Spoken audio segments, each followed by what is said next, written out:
Assalamualaikum, kami daripada kumpulan 7 yang akan menghasilkan produk yang ditujukan untuk pengguna troli. Pertama kali, saya ingin memperkenalkan ahli kumpulan saya. Assalamualaikum, nama saya Nasyatul Anur binti Husin. Saya berkat metrik nomor 07 DLS 18F2056. Saya daripada DLS 5B dan peranan saya dalam video ini ialah sebagai pembuat dialog dan juga suara latar. Nama saya Nuratika binti Effendi, nomor matriks 07 DLS 18F2050 dari kelas DLS 5B dan saya berperanan sebagai pembuat prototipe.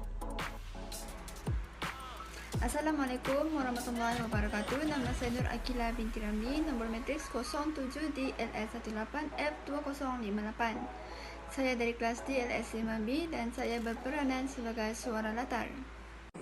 Nama saya Jerry Punus, nomor matriks 07 DLS 18F2060. Saya dari kelas DLS 5B. Saya berperan sebagai pelakon.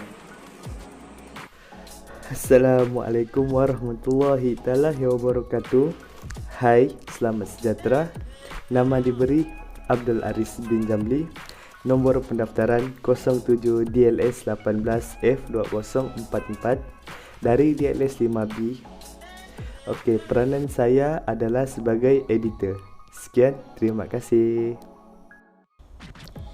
Antara keburukan yang ada pada troli lama, seperti yang Anda dapat lihat pada situasi gambar ini, terdapat beberapa orang sedang bersesak-sesak berbaris untuk menunggu giliran membuat pembayaran di kaunter. Hal ini kerana masa yang diambil untuk pekerja kaunter agak lama mengikut kepada kuantiti barang yang diambil oleh pelanggan. Lebih-lebih lagi pada masa yang sekarang apabila seluruh dunia dikejutkan dengan adanya virus COVID-19. Negara kita sedikit sebanyak terjejas dengan keadaan ini. Jika diteruskan dengan penggunaan troli yang sedia ada, kes jangkitan dikhawatiri akan lebih tinggi kerana terdapat sesetengah pelanggan yang tidak menghiraukan penjarakan sosial. Selain itu, penggunaan troli di kaunter juga memberi kekurangan sekiranya terdapat menunggu giliran yang sempit dan juga padat. Ini akan menyebabkan kesukaran untuk pelanggan bergerak ke mana-mana untuk mencari barang ataupun membuat pembayaran. Sebagai contoh, pasar raya di CKS ataupun di Superstore di Sabah. Masalah penggunaan troli lama sebelum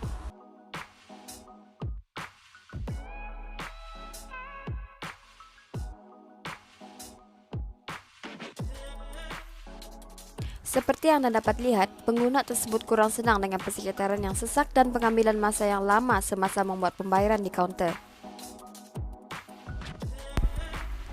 Seperti yang Anda lihat, pengguna harus memuat turun dahulu aplikasi ini dan kemudian perlu mendaftar bagi yang pertama kali menggunakannya.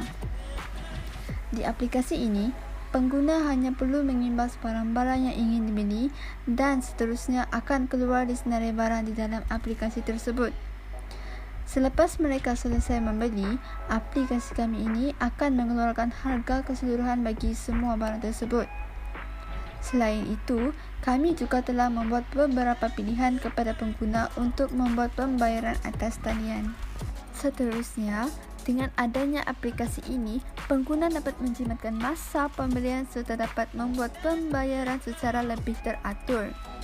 Selain itu, jika dikaitkan dengan isu semasa iaitu dengan isu COVID-19 yang makin menular di negara kita dapat melihat bahawa penjarakan sosial lebih terkawal dengan adanya pembaruan ini. Berikut merupakan kesan selepas penggunaan aplikasi tersebut. Dalam objektif projek kami, seperti yang Anda dapat lihat, terdapat 3 yang telah kami tetapkan, iaitu yang pertama ialah menjimatkan masa. Dengan adanya aplikasi yang telah kami buat ini, membolehkan pelanggan menjimatkan masa dan tidak perlu beratur panjang kerana troli scanner ini boleh digunakan secara terus tanpa ke kaunter untuk pembayaran. Seterusnya, dengan adanya troli scanner ini, pelanggan tidak perlu bersesak-sesak semasa berada di kaunter dan beratur panjang kerana pembayaran boleh dibuat dalam talian. Ini juga dapat mengurangkan kesesakan bagi ruang tempat pembayaran yang sempit dan padat. Dan yang terakhir, seluruh dunia telah dilanda wabak COVID-19 dan dalam keadaan pandemik ini, aplikasi kami dapat mengawal penjarakan sewaktu dalam pasaraya dan dapat mematuhi peraturan norma baharu seperti penjarakan fizikal iaitu SOP. Ini kerana pelanggan tidak perlu bersentuhan tangan dengan sesiapa pun semasa membuat pembayaran.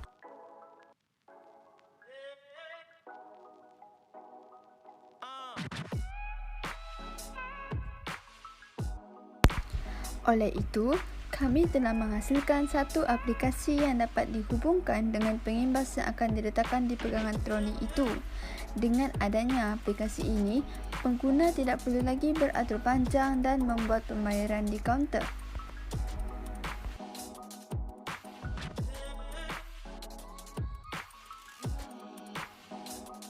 Baiklah, itu saja daripada kumpulan kami. Sekian, terima kasih.